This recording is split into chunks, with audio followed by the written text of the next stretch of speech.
कधी कधी ना आपल्या कम्फर्ट झोनच्या बाहेरच्या गोष्टी सुद्धा आपल्याला अचानक कम्फर्ट वाटू लागतात. तसं माझं ह्या गाऊनच्या बाबतीत झालेलं आहे. मला आधी अजिबात गाऊन घालायला आवडत नव्हते, पण हा एक गाऊन आहे माझ्याकडे, तो मी आता वेअर करत असते.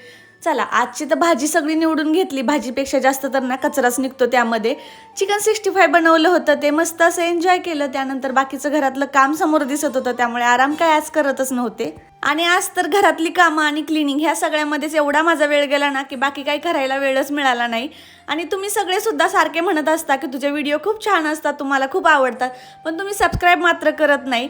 एवढी खंत वाटते मला, कारण एवढे व्ह्यूज येतात पण त्यामागे तुम्ही सबस्क्राईब मात्र थोडेच लोक करतात. असो, माझ्या कामाचा थकवा तर हा दही साखर खाऊनच मी घालवला होता. त्यानंतर रात्रीचा स्वयंपाक करायचा होता, तो तर मी उरकून घेतला. पण तेवढ्यात नवरोबांना आमच्या मिरची भजी खायची इच्छा झाली. आता म्हणलं, मिरची तळायला तर मला खूपच जास्त भीती वाटते, मी तयारी करून देते, तुम्ही मात्र करू लागा. असं म्हणता म्हणता ना त्यांच्याकडून मिरची भजी पण करून घेतली आणि बटाटा भाजी पण करून घेतली.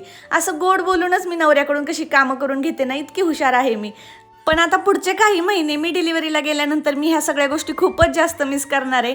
असं वॉक करून आल्यानंतर दुधामध्ये मी ही प्रोटीन पावडर घेत असते. मॅकप्रोची केसरची पावडर आहे, ही दुधामध्येच मी शक्यतो घेत असते. चला, भेटूया उद्याच्या व्लॉगमध्ये. तोपर्यंत बाय बाय.